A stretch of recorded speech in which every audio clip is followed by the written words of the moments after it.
What's up, everybody? Welcome to Podcast Now. I'm Alex, and in this video, I want to talk about Harry and Marvel's Spider-Man 2. In the same way we've talked about Wraith and Black Cat and MJ, want to do the same thing with Harry. Now, I do want to frame this as the idea of will he die, that being the main theory, but it's the same basic idea with, I still haven't seen spoilers. There is no chance in hell I'm checking the comments of this video because I assume this is where something bad would happen, but I haven't seen anything. I don't know the ending, so this is still off kind of the seat of my pants, debating with myself, I guess, of what's going to happen in this game. All right, enough of me just rambling on. Let's talk about Harry, his importance, what's going to happen to him towards the end. And again, that is the most important thing because will he die? Is he going to be Venom, right? Those are kind of the two main aspects with him. We actually talked about this in the live stream that we did on Marvel Spider-Man a few days ago, and everybody seemed to be on the same, all these creators I had, we all seem to kind of be on the same page. Let's start with, is Harry actually going to be Venom, like the full-blown Venom? Whether it's the end of the game, which I'm not still 100% sold on, to be honest with you, but,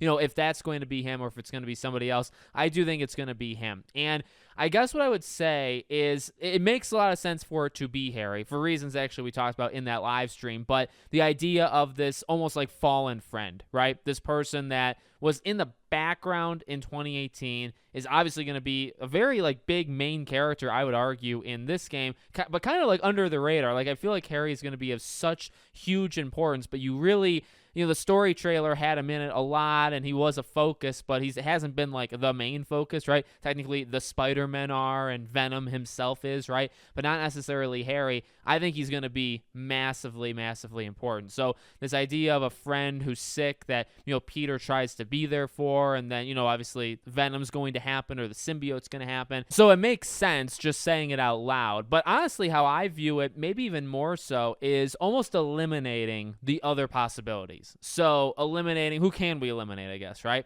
Peter. Can we eliminate Peter? I think we can. And I want to believe it's still possible that he could be like full-on Venom, but I don't think that's really all that likely. So he's out. Kraven, I think he's out. I don't really think that would. I mean, could it work? Technically, anything could work, so maybe that's not the best way of saying it, but I just feel like it's not going to happen. I feel like Kraven is going to be Kraven, hunting, you know, kind of for sport, right, all this stuff, and he's going to be a main threat, but I feel like he's going to be disposed of.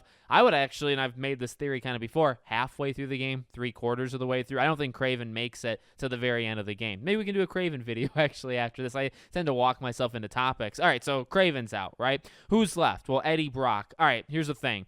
When Insomniac says that, you know, it's not Eddie Brock, obviously Rocksteady and the Arkham Knight come to mind immediately. Like the second that happened, I thought to those two situations. It's really the same situation, two different kind of parts to it. I think a lot of people did. Here's the thing. I want to believe that Insomniac is kind of aware of the rest of the gaming industry. And I don't think, I feel like that's almost stupid to say out loud, right? Because I do believe these developers understand what's kind of happened before them, even if it's not in their field. Like, you think back to Arkham Knight, and Insomniac wasn't even making Spider-Man. Maybe they were, like, prototyping it at the point that Arkham Knight came out, but obviously they weren't really, like, in the game. My point is, though, that I think these big kind of stories that leave a mark, not just on us, well, that's the point, right? They don't just leave a mark on us. They leave a mark on the industry. So when Rocksteady, I do believe, almost gets embarrassed by the fact that they kept saying original story, not Jason Todd, you know, all that jazz. And then it was. And it's just like they're exposed, you know, all those kind of like keywords, big words, you know, whatever you want to say. But the idea was they lied. They lied big time, and it turned out to be exactly what they were trying to avoid is what happened. And I feel like it's hard to imagine Insomniac wouldn't have thought about that when it comes to this. So what does that all mean? Well, when they say it's not Eddie Brock, I want to give it to them that they would be aware enough where if it is Eddie Brock, they know what would happen to them. And, you know, it's not, I guess, the most major thing. Like, it's not the worst thing in the world, right? So technically, who cares? You could argue, but I feel like they might care, fans might care, and that's why they wouldn't do it. So that's a long way of saying I think Eddie Brock is kind of out as well. And anybody else just doesn't really make sense, right? Like, literally any other villain, any other, like, random protagonist kind of jumping in.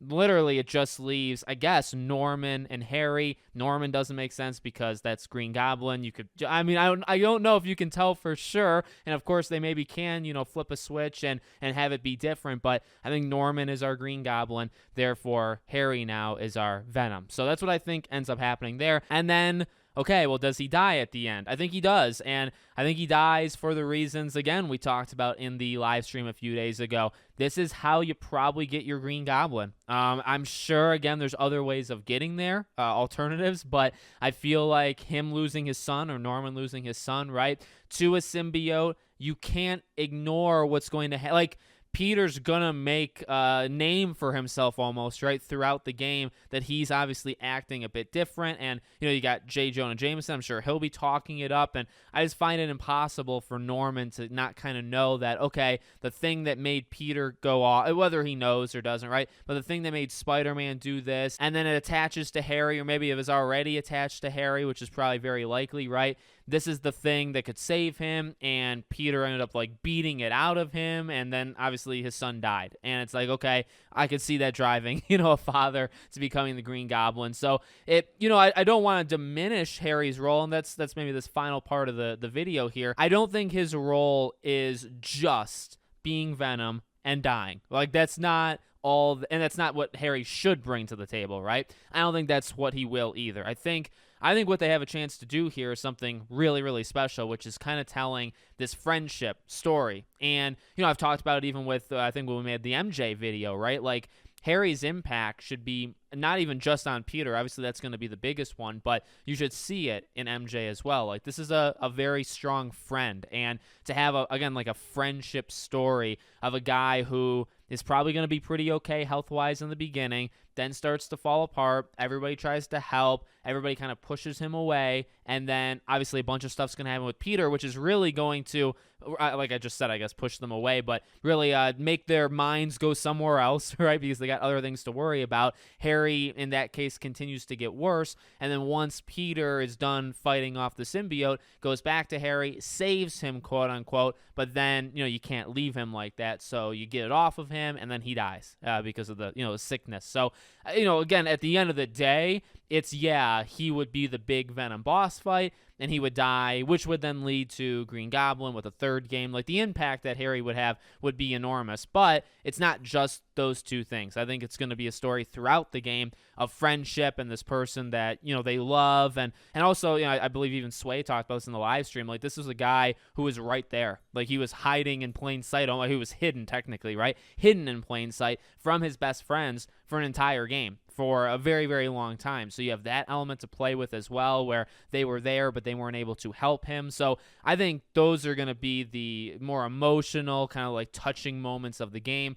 that they can play around with, and they can do, I think, a lot. And I think Harry is like the main focus. He's the reason why that's going to work. So I think he's going to have significant, even more so than what they've shown so far. I think he's the character that they've shown a little bit, but there's obviously, I think, so much more that they have planned for this character that they've obviously, for obvious reasons, for Venom and all this stuff, right, that they've hidden away from us. So let me know what you guys think in the comments. Make sure, as always, you guys are subscribed, bell icon turned on, and I hope to see you all on the next one.